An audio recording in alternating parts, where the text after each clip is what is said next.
कृषि कानूनों को रद्द करने की मांग पर अड़े किसानों का आंदोलन लगातार 48 दिनों से जारी है। कड़कड़ाती ठंड के बीच भी किसान अपनी मांगों को लेकर विरोध प्रदर्शन कर रहे हैं। टीकरी बॉर्डर पर भी पिछले कई दिनों से किसान अर्धनंग होकर प्रदर्शन कर रहे हैं। कहीं युवा किसान अपनी मांगों को लेकर रोष जता रहे हैं तो कहीं बुजुर्ग ठंड में अलाव का सहारा लेते हुए दिखाई दे रहे हैं। गौरतलब है कि सरकार और किसान संगठनों के बीच अब तक कई दौर की बातचीत हो चुकी है, लेकिन कोई सहमति न बनने के बावजूद एमएसपी और कृषि कानून रद्द करने के मुद्दों पर किसान और सरकार के बीच टकराव जारी है। हालांकि सुप्रीम कोर्ट का फैसला सामने आया है।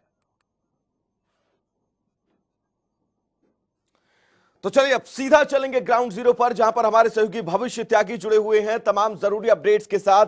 भविष्य, आज का दिन वाकई बहुत अहम है इस आंदोलन को। सुप्रीम कोर्ट ने अपना फैसला सुना दिया है। प्रतिक्रियाएं क्या कुछ आपको नजर आ रही हैं ग्राउंड जीरो पर?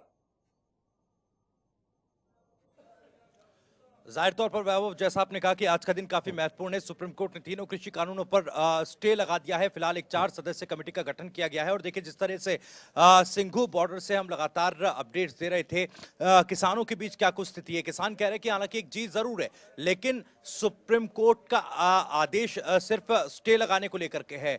कब इन पूरे जो कृषि कानून है इन पर रोक लगनी चाहिए, ये बात वो कह रहे हैं। और तब तक ये आंदोलन इसी तरह चलता रहेगा।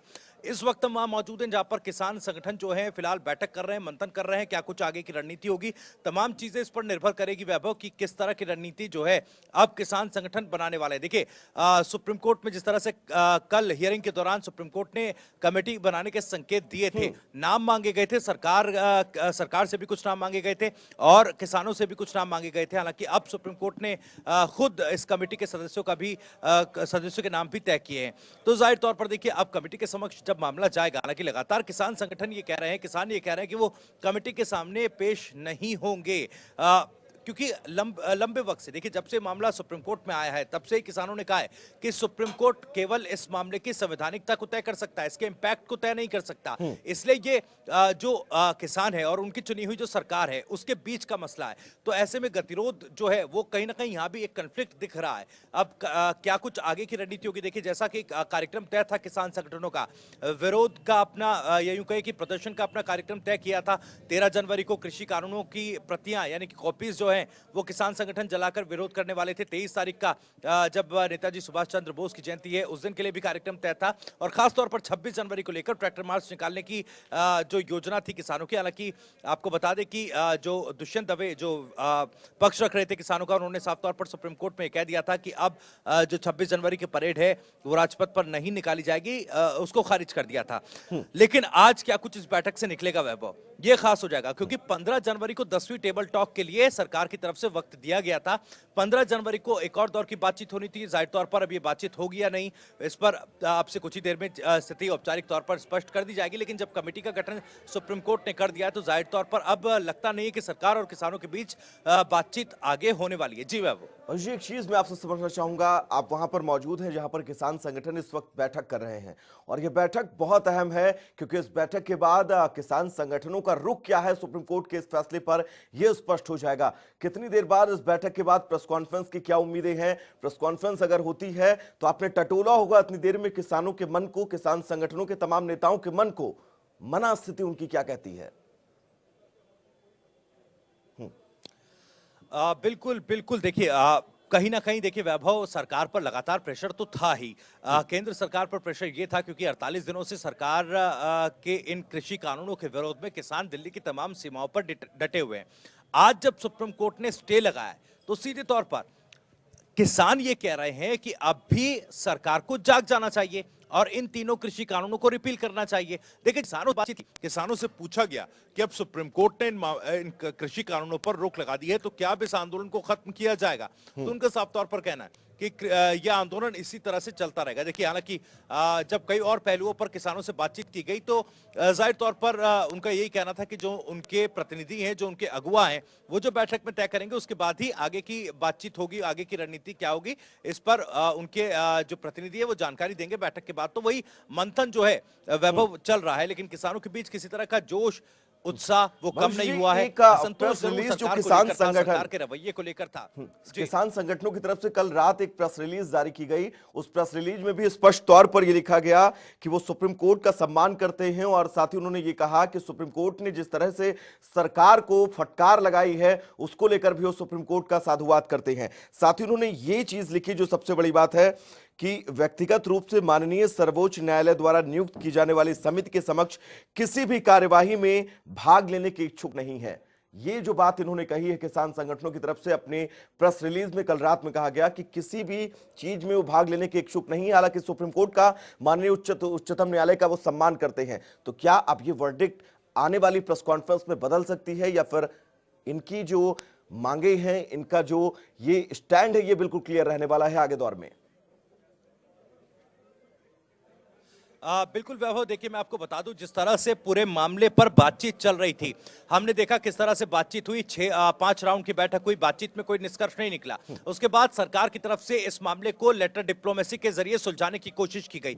लेकिन लेटर डिप्लोमेसी के जरिए हुआ क्या, देखिए एक दूसरे की तरफ एक दूसरे के पाले में गेंद फेंकने की कोशिश थी। ऐसा लग रहा था किसान ये कोशिश कर रही है कि एक मैसेज ये जाए, सरकार ये कोशिश कर रही है कि एक मैसेज ये जाए कि किसानों की वजह से गतिरोध आया है। हालांकि जो ये लेटर डिप्लोमेसी थी सरकार की, किसान संगठनों की तरफ से बिल्कुल उसी तरीके से जवाब दिया गया। अब जैसे क्योंकि किसान संगठनों की तरफ से कहा गया कि वो किसी भी तरह की कमेटी के पक्ष में नहीं है, वो कमेटी के समक्ष नहीं जाएंगे।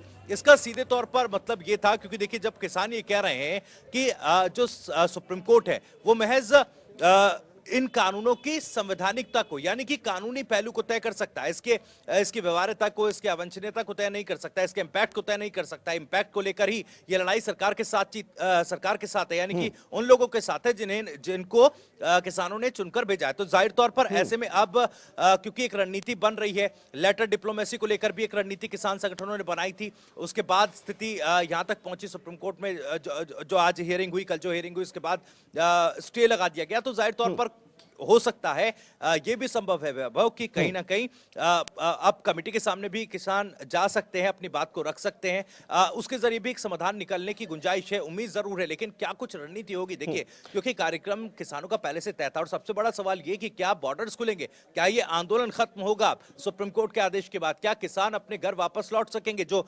लगभग 48 दिनों से सर्द मौसम में यहाँ पर डटे हुए हैं। तो ये इन तमाम सवालों के जवाब अब से कुछ ही देर में जब प्रेस कॉन्फ्रेंस होगी किसान वाकई भविष्य जी, ये प्रेस कॉन्फ्रेंस काफी अहम होगी। होगी। आगे रणनीति क्या कुछ होगी इस प्रेस कॉन्फ्रेंस के जरिए स्पष्ट हो जाएगा।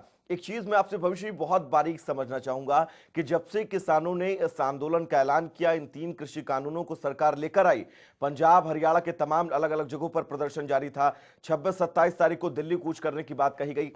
इस दौरान, इस आंदोलन के भी दौरान किसानों को साथ जिस तरह का ट्रीटमेंट किया गया, वो ट्रीटमेंट अगर सही होता तो शायद किसान संगठन संशोधन पर भी राजी हो जाते। बिल्कुल बिल्कुल, देखिए हम लगातार 48 दिनों से रिपोर्ट कर रहे हैं और तमाम बॉर्डर से हम रिपोर्ट कर रहे हैं। और जो किसानों की गुस्सा है, एक तलखी है, वो इस बात को लेकर काफी ज्यादा है, क्योंकि जिस तरीके से इस आंदोलन का कैरेक्टर असैसिनेशन जो है उसकी कोशिश हुई है, इसकी नाराजगी कहीं ना कहीं किसानों के बीच बनी हुई है। और आज भी जब हम बातचीत सुप्रीम कोर्ट के आदेश के बाद, सुप्रीम कोर्ट के वर्डिक्ट के बाद जब हम बातचीत किसानों से कर रहे थे, तो उनका साफ तौर पर कहना था कि ऐसे लोगों को जो इस तरह की बातें आंदोलन के लिए कर रहे थे, उनको शर्म आनी चाहिए। हालांकि सरकार को लेकर भी सवाल उठाए किसानों ने कि देखिए किस तरह की बातें की जा रही थी, खालिस्तानी, या यूं कहा जा रहा था कि इस आंदोलन को हाईजैक कर लिया गया है। इस आंदोलन में कुछ इस तरह के तत्व आ गए हैं, शरारती तत्व आ गए हैं जो उपद्रव कर रहे हैं। और क्योंकि देखिए जिस तरह से बीते दिनों करनाल, हरियाणा के करनाल में कैमला गांव में जो घटना हुई, मुख्यमंत्री को उन्हीं के गृह जिले में कार्यक्रम नहीं करने दिया गया, तो कहीं ना कहीं एक नैरेटिव क्रिएट करने की कोशिश की जा रही थी। उसके बाद आज जो सुप्रीम कोर्ट का वर्डिक्ट है, उसे एक जीत के तौर पर तो किसान देख रहे हैं, लेकिन उन्होंने साफ ये कह दिया है कि हम पूरी जीत के बिना अपनी जगह से नहीं हटेंगे। यानी कि किसानों का साफ तौर पर यह कहना है कि जब तक किसी कानून पर अगर सुप्रीम कोर्ट स्टे लगा दे अगली सुनवाई तक, तो वाकई ये बहुत बड़ी बात हो जाती है। एक चीज मैं आपसे ये समझना चाहूंगा, क्योंकि कल सुप्रीम कोर्ट ने ये कहा था किसान संगठनों से अपील करते हुए कि जो बुजुर्ग किसान हैं, जो बच्चे हैं, उनको घर भेज दिया जाए, क्योंकि इस कड़कड़ाती ठंड में उनको बड़ी परेशानी हो रही होगी। आप ग्राउंड जीरो पर हैं, आपने तमाम लोगों से बातचीत भी की होगी, उन बुजुर्ग किसानों का क्या कुछ कहना है, क्या वो तैयार है घर जाने के लिए? देखिए वैभव, ये काफी संवेदनशील मसला है। काफी बातचीत हमने किसानों से की है, उन किसानों से जो आंदोलनरत हैं यहाँ पर दिल्ली की सीमाओं पर डटे हुए हैं 48 दिनों से सर्द मौसम में। जब हमने सुप्रीम कोर्ट के आदेश के बाद उनसे बात की और ये कहा कि सुप्रीम कोर्ट में जिस तरह से हियरिंग हुई, सुप्रीम कोर्ट ने भी इस बात को कहा कि जो बुजुर्ग हैं, महिलाएं हैं, वो अपने घर जाएं, ताकि, क्योंकि देखिए 65 लोगों की जान चली गई है इस आंदोलन के दौरान, तो जाहिर तौर पर सुप्रीम कोर्ट भी इस मामले की गंभीरता को समझ रहा है। ऐसे में कोर्ट ने भी ये कहा है कि बुजुर्ग और महिलाएं, बच्चे घर चले जाएं। लेकिन जब बात आंदोलनरत किसान से की गई तो उन्होंने कहा कि हम तो यहां पर बैठे हुए हैं, ऐसे में हमारे पीछे हमारे घर में देखभाल कौन करेगा, हमारे बुजुर्गों की, हमारे बच्चों की। तो ये कहीं ना कहीं एक पहलू किसानों की तरफ से है। किसान इस बात को कह रहे हैं कि जब हम यहां पर हैं और लगातार घर पहलू हैं भविष्य जी, तमाम पहलू हैं इस पूरे प्रकरण में, इस आंदोलन में। आप लगातार हर एक पहलू पर नजर बनाए रखिएगा, हम एक एक अपडेट्स आपसे लेते रहेंगे। फिलहाल के लिए आपका बहुत बहुत शुक्रिया।